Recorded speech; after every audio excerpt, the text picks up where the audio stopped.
Olá, alunos!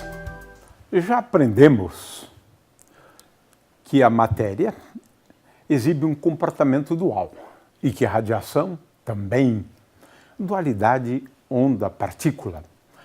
Essa aula aqui é dedicada a isso, analisar aspectos da dualidade onda-partícula. É isso que vamos discutir.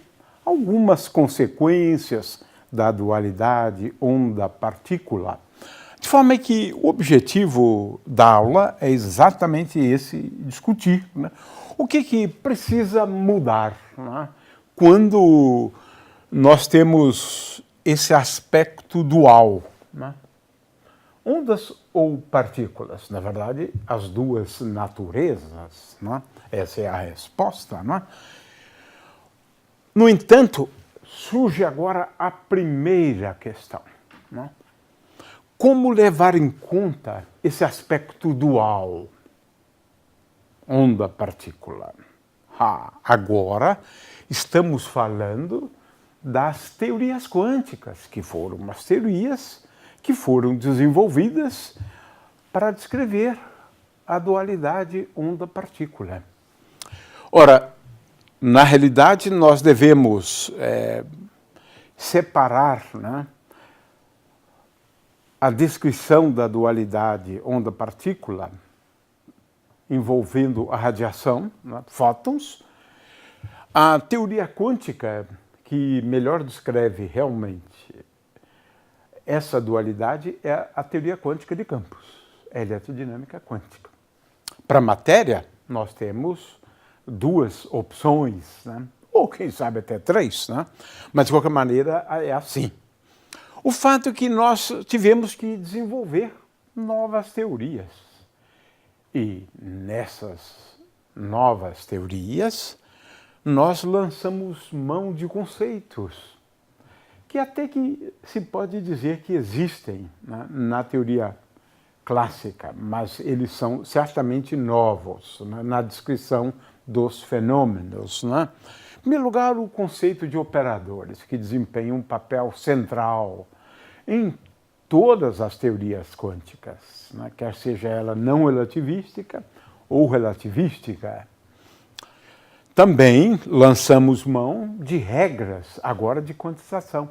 E essas regras de quantização, elas envolvem certas relações de comutação entre determinados operadores que representam, no mais das vezes, né, que representam grandezas cinemáticas, em geral, o momento, né, ou a posição da partícula, né. Introduzimos estados, um novo conceito de estado, porque esse conceito existe na teoria clássica. A gente vai, inclusive, discorrer isso nesta ordem aqui, com mais detalhes depois. Agora, temos um problema aqui. De acordo com a Escola de Copenhague, muito que eu vou falar aqui, né, envolve interpretações, né, da mecânica quântica, né? O que é a função de onda? O que ela me dá? Somos, então, levados a conceitos de probabilidade, de amplitude de probabilidade. Veja que isso muda bastante. Uma nova descrição dos fenômenos, das interações entre elétrons e prótons, entre elétrons, entre elétrons e fótons e assim por diante. De forma que lançamos mão de uma nova teoria, né?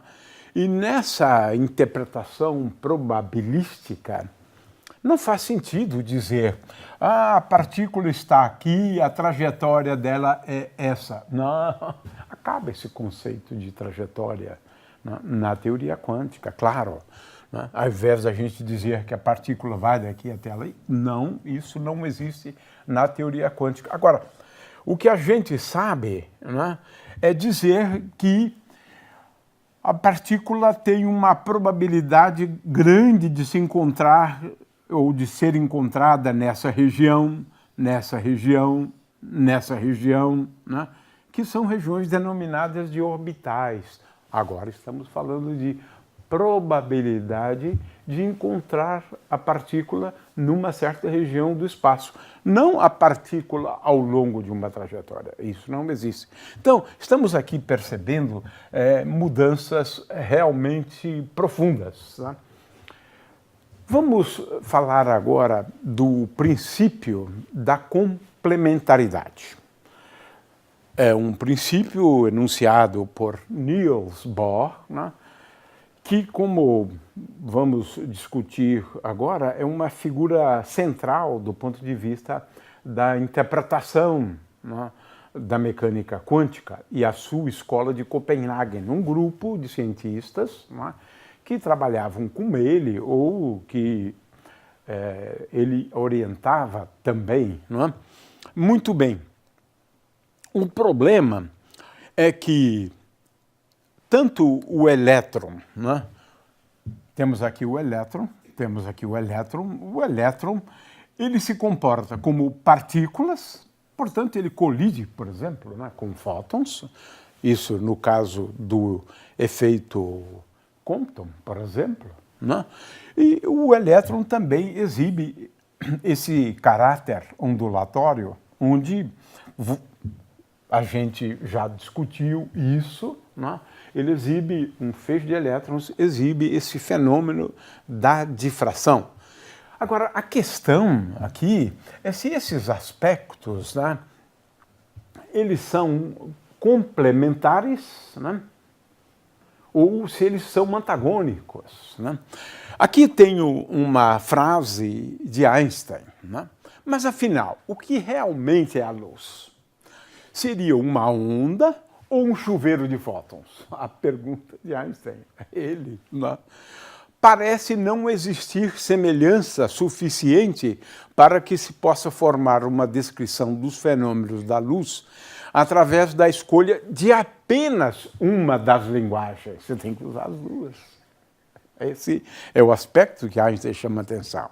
No entanto, devemos usar algumas vezes uma teoria e outras vezes a outra, enquanto que, em alguns casos, podemos usar qualquer uma das duas. Estamos diante de um novo tipo de dificuldade. Ele, então, claro, reconheceu que essa é uma dificuldade. Como descrever a natureza dualística, né? Temos dois quadros, ele achava que fossem contraditórios da realidade. Esse aqui eu acho interessante, né? Que, do ponto de vista dele, seriam contraditórios. Separadamente, nenhum deles explica os fenômenos associados à luz, mas ambos o fazem. Agora, Bohr, na verdade, sempre Einstein, né, foi muito crítico da teoria quântica. Essa aqui, a meu ver, é uma crítica no sentido de dizer estamos diante de quadros contraditórios da realidade. Mas Einstein, Bohr tinha uma ideia diferente, que é a que nós aceitamos hoje, né, que é o princípio da complementaridade, né? Ou seja, apesar das aparências, né? Veja, até o Einstein entendia um pouco diferente isso, né? A natureza ondulatória e a natureza corpuscular não estão em contradição. Proposta de Bohr, do princípio da complementaridade. Elas são complementares, né? Essa é a base, então, desse princípio, né, que foi formulado pela Escola de Copenhague e assim por diante. É claro que o problema é que esse princípio nos remete a questões interpretativas, né, da teoria quântica, né?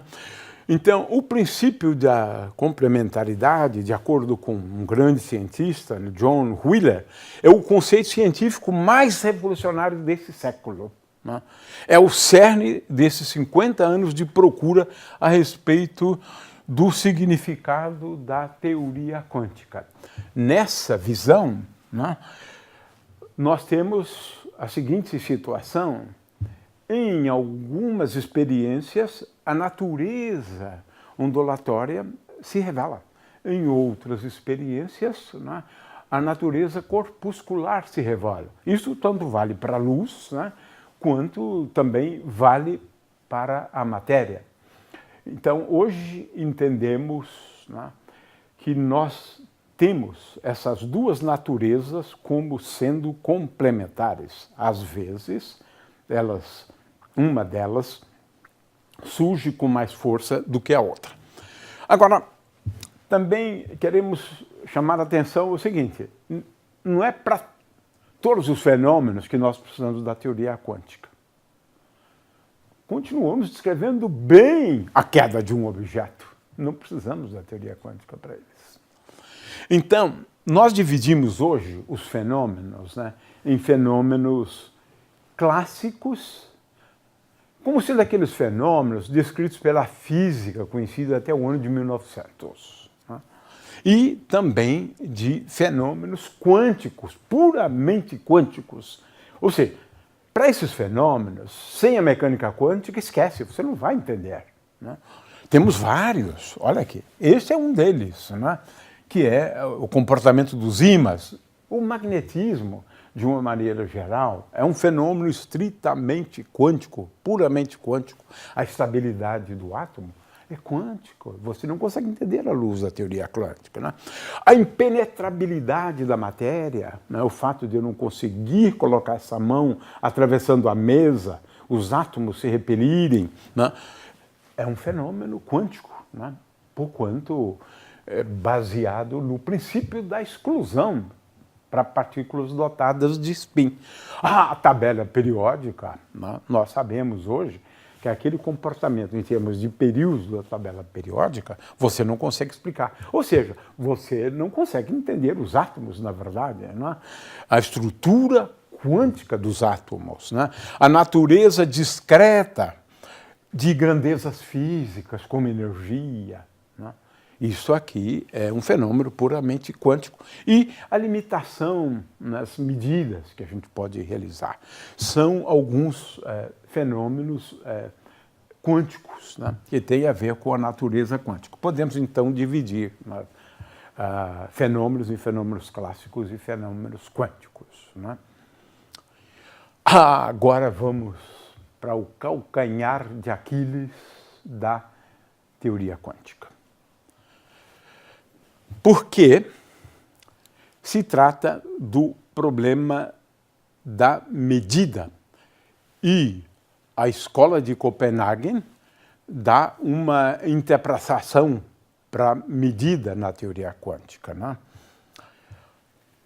Ora, Einstein foi muito crítico, né, a essa interpretação de Bohr e da sua teoria. Né? Ele dizia, né, é claro que aqui estamos falando da interpretação probabilística e também o problema do princípio da superposição, né? E ele apresentou paradoxos, né? Paradoxos conhecidos, mas uma frase dele ficou famosa: Deus não joga dados, ou seja, não gostava dessa interpretação da escola de Copenhague, né, em termos de densidade de probabilidade, né, e, em geral, de amplitudes de probabilidade, né, de forma que isso sempre foi e ainda é um problema para a teoria quântica, que ainda não está, no meu entender, inteiramente resolvida. Né. Alguns estão propugnando a ideia de que a teoria quântica ainda não está completa, precisaríamos de variáveis escondidas, né? A teoria de Bohm, por exemplo, David Bohm. Né? De forma que, por outro lado, né, a gente sabe que medida na mecânica quântica exige um aparato de medida. Né? E esse aparato de medida é que vão definir, né, as condições mediante as quais a matéria ou a radiação vão se manifestar, ou vão manifestar um dos dois aspectos, o aspecto ondulatório e o aspecto de corpúsculo, de partícula, portanto. Né? Agora, quando se faz uma medida, a medida altera o estado quântico. Né? Essa é uma coisa que é fundamental aqui nesse contexto, que se entenda. Né? O resultado das medidas, por outro lado, são sempre expressas em termos de grandezas físicas, que são grandezas clássicas. Né? O fato é que esses aspectos a respeito da medida e o papel do aparato, né, na mecânica quântica, né, é uma coisa que se discute até hoje, né? A meu ver, não está inteiramente equacionado, resolvido esse problema. É claro que a medida altera o estado de uma partícula. Se eu tenho um elétron e eu estou observando o elétron, é porque o elétron emitiu um fóton. Consequentemente, ele já mudou o momento. Então, o estado do elétron mudou. Antes da observação, o estado do elétron era um, né? E depois da observação, o estado do elétron é outro. Ele emitiu um fóton, o momento dele mudou. O momento dele mudou, né? Então, ele se altera ao ser observado, né? Esse é um aspecto relevante em relação à medida, né?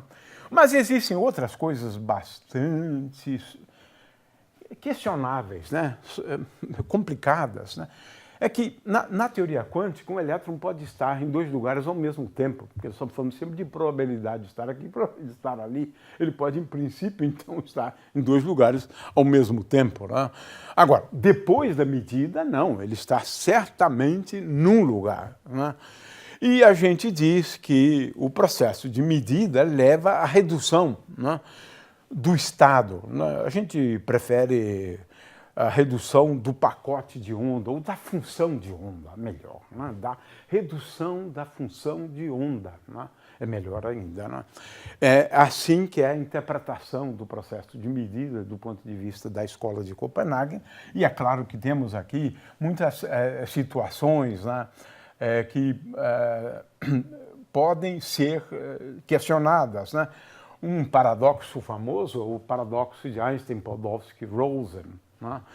De forma que, na interpretação de alguns, né, a mecânica quântica estaria incompleta, porque você precisaria ainda de variáveis escondidas. Claro que não há tempo para discutir isso, os assuntos são bastante complexos, na verdade, né? Mas até o Schrödinger, que escreveu aquela equação, né, que tinha uma função de onda, ele também tinha questionamentos. Ele tem aqui o famoso gato de Schrödinger, né? E que leva a problemas de interpretação da mecânica quântica, né? Eu tenho um gato, temos aqui um gato numa caixa, e aqui eu tenho um material radioativo, né? Se nós tivermos a radiação, ele pode acionar um mecanismo que quebra um vidro, que tem um veneno e mata o gato, né? Como a questão aqui é de probabilidade, né? Porque o decaimento obedece a regras envolvendo probabilidade, né, de decaimento, né?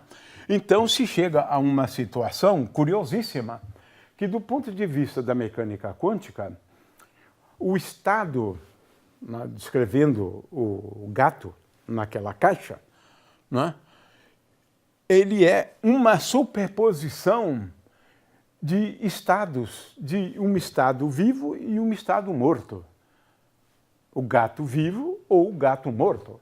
Mas isso aparentemente não faz muito sentido. É claro que, se eu efetuar uma medida, eu vou descobrir que o gato ou está morto ou o gato está vivo, mas é alguma coisa que você só sabe depois do processo de medida.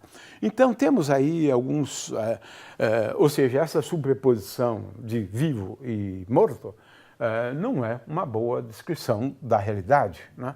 Mas são críticas. O próprio Schrödinger dava uma interpretação diferente para a função de onda, né?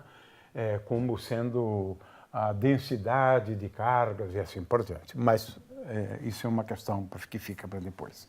Muito bem. Vamos mudar de assunto. Agora, vamos falar sobre o limite, né, da teoria quântica para a teoria clássica. Ou seja, em que sentido a teoria clássica seria um limite da teoria quântica, né? De novo, vamos ter aqui a proposta de Bohr, né? Ou seja, teoria clássica é importante porque ela desempenha dois papéis. Em primeiro lugar, ela é o limite clássico da teoria quântica. Em segundo lugar, é porque, de fato, todas as medidas são expressas em termos de grandezas clássicas. Então, a teoria clássica, de certa maneira, não desaparece. É isso, né? Mas a questão aqui é o limite clássico, né? Quando é que a teoria quântica ela leva a uma descrição que nós chamamos de clássica, né? O princípio da correspondência de Bohr procura responder isto. Quando eu considerar sistemas com um número quântico muito grande, tendendo ao infinito, ou números quânticos, n tendendo ao infinito, então nós vamos obter a teoria clássica. A descrição há de ser a teoria clássica. Agora, a questão é quem é n, né? Claro, n são os números quânticos todos, né? O momento angular L tendendo ao infinito vai me levar a uma descrição do momento angular de acordo com uma teoria clássica, né? Agora, a gente vai ver depois que o limite clássico em termos da função de onda é observar quando n tende a infinito, porque agora eu tenho falando de uma particular estado, né? Quando n tende a infinito, o módulo de π ao quadrado, quando n tende a infinito, tende a ρ0. ρ0 é uma densidade de probabilidade constante. Ou seja, eu digo que no limite clássico, a probabilidade de você encontrar uma partícula num determinado volume V, essa probabilidade constante é igual a 1. É assim mesmo. Por quê? Na teoria clássica, você não consegue determinar a posição de uma partícula, você só sabe que ela está em algum lugar, né, numa caixa, por exemplo, né, sem especificar as condições iniciais. Mas as condições iniciais, nós estamos falando nelas em termos de medidas já. Eu tenho que medir. Mas se você não souber a posição de uma partícula num determinado instante de tempo e sua velocidade num determinado instante de tempo, você não sabe onde está a partícula. Ela tem igual probabilidade de estar em qualquer lugar. Então, nós vamos, em termos da função de onda, né, nós vamos adotar essa definição aqui. Eu tenho aqui, por exemplo, a função de onda de uma partícula numa caixa, né, para pequenos valores, aqui no caso n igual a 1, para pequenos valores de um número quântico n, né? Agora, quando você aumenta o número n, olha só a função de onda. Ela já tende a uma função de onda de tal maneira que, em média, ela é igual, o módulo dela ao quadrado é igual a 1 sobre L, mas 1 sobre L é a probabilidade de encontrar a partícula que se move numa caixa unidimensional, só o movimento unidimensional. Então, se você olhar, né, para o comportamento da função de onda, à medida que você aumenta n, você vai observando esse tipo de comportamento aqui, onde a função de onda ao quadrado, em média, é aproximadamente igual a 1 sobre L, quando n tende a infinito, né? De forma que essa é a base, né, do princípio da correspondência, de Bohr também, né, porque o Bohr trabalhou muito nessas questões envolvendo a interpretação da mecânica quântica, né? Agora, você pode olhar também o princípio de correspondência para grandezas físicas, né?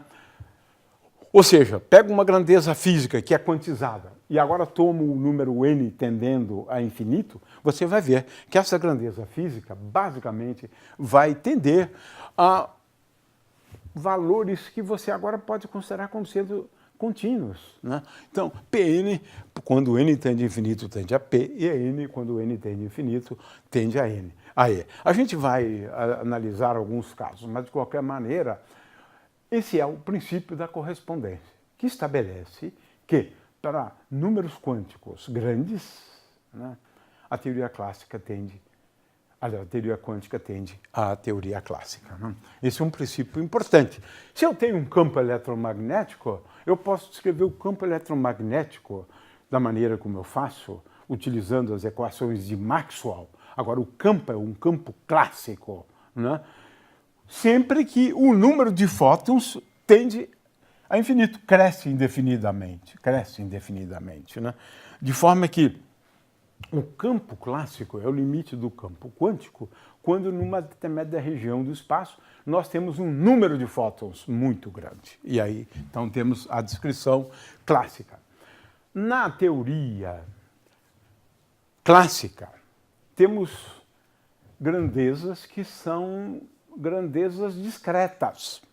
As frequências de uma corda, quando eu prendo essa corda entre duas extremidades, como o caso do violão, a frequência dos sons emitidos pelas cordas vibrantes, né, elas satisfazem a uma regra.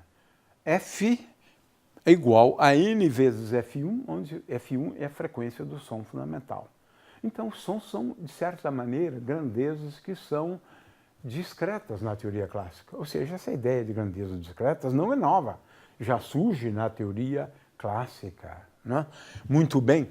Agora, na teoria quântica, essa que é a grande diferença, né? É que muitas grandezas físicas, né, elas exibem um espectro discreto. Essa é uma das consequências, né, da dualidade onda-partícula, né? É claro que na eletrodinâmica o que é discreto é um número de partículas. Esse é um detalhe, isso do ponto de vista da eletrodinâmica quântica, né, ou da teoria quântica de uma maneira geral. Mas as grandezas físicas podem ser quantizadas assim, como sendo n vezes o quantum de uma grandeza, ou pode ser quantizado de uma maneira um pouco mais complexa, né? O momento angular, por exemplo, é igual a raiz quadrada de L vezes L mais 1 vezes o quantum do momento angular. Veja, agora nós estamos falando de números que não são dados, ou grandezas físicas que não são dados por n vezes alguma coisa. Lz, sim, a componente z do momento angular, eu posso escrever como m vezes o quantum do momento angular. Muito bem, mas essa é a grande novidade na teoria quântica, né? É que não só os níveis de energia, né, ou, digamos, as energias dos osciladores, né, são quantizadas, muitas grandezas são quantizadas. Aqui eu estou, por exemplo, considerando o caso do momento angular, né? Aqui o momento angular, é como se esse peão aqui pudesse fazer esse movimento, mas só para alguns valores do ângulo, porque a componente z do momento angular, nesse caso, pode ser 0, né? Veja, pode assumir este valor aqui, pode assumir esse valor, pode assumir esse valor, né? E assim por diante. De forma que nós temos, na teoria clássica, que a componente z do momento angular é igual a 0, é igual a 1 vezes h cortado, 2 vezes h cortado, 3 vezes h cortado, menos 3 vezes, né, h cortado e assim por diante, né?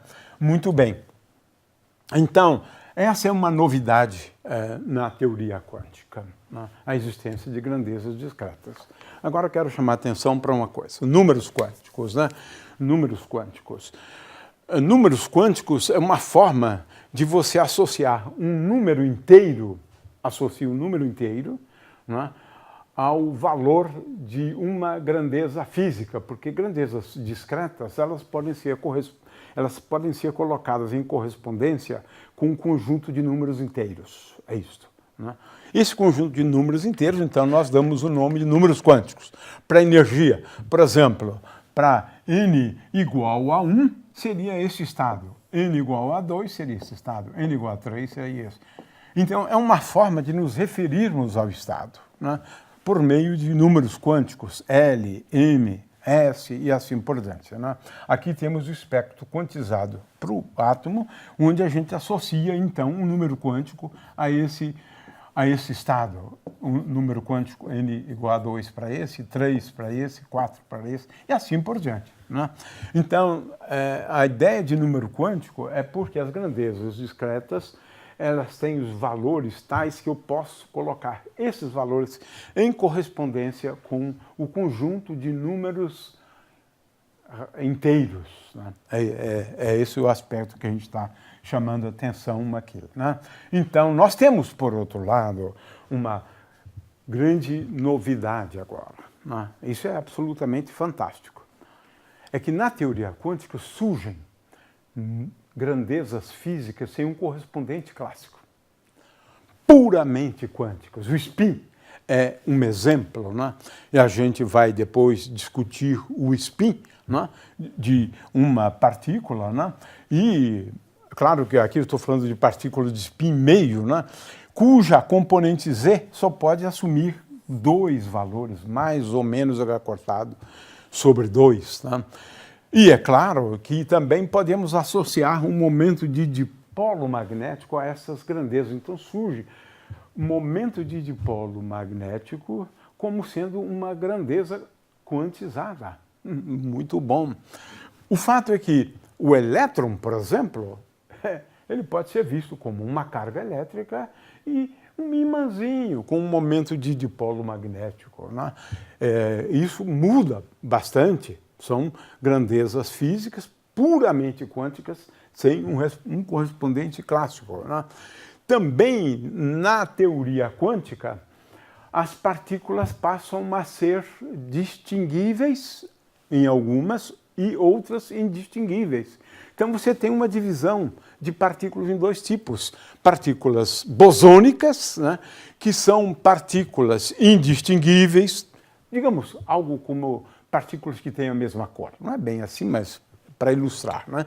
E partículas que são distinguíveis, que são as partículas fermiônicas, com spin igual a meio, que é o usual, mas poderia ser 3 meios, 5 meios e assim por diante. As partículas bosônicas têm spin 0, 1, como é o caso do fóton, né? Uma partícula elementar só tem spin 0, né? 2, se o graviton existir, ele tem spin 2, né? Mas o fato é que agora temos uma coisa nova, As partículas não são todas iguais. Elas se dividem em 2 grandes blocos, né? Bósons e férmions, né?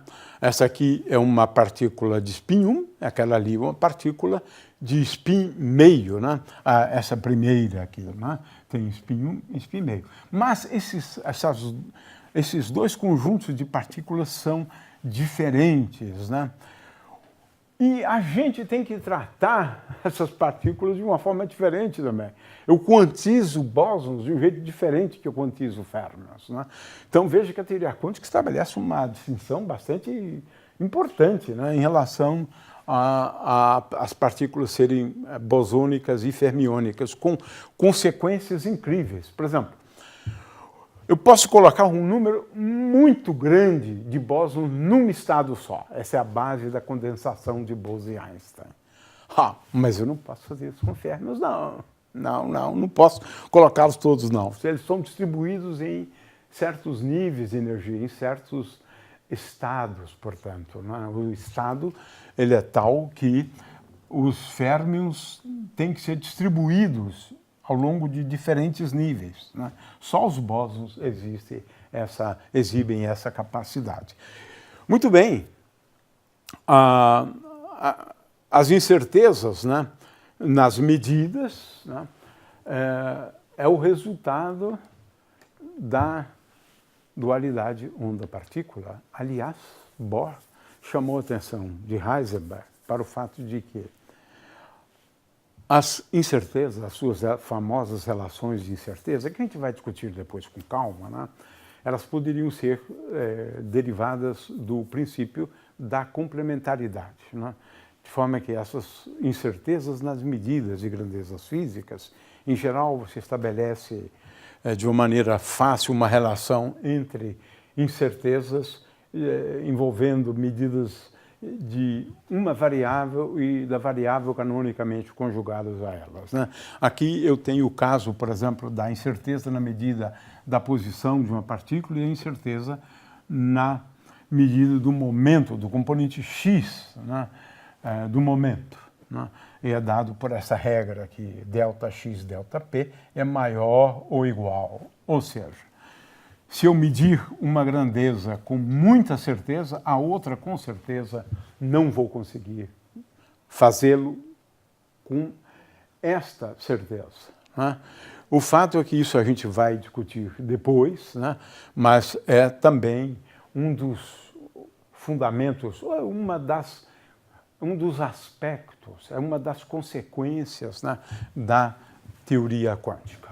E com isso, então, a gente encerra essa aula tendo dado uma pincelada em alguns aspectos da teoria quântica ou alguns aspectos, né, da dualidade onda-partícula.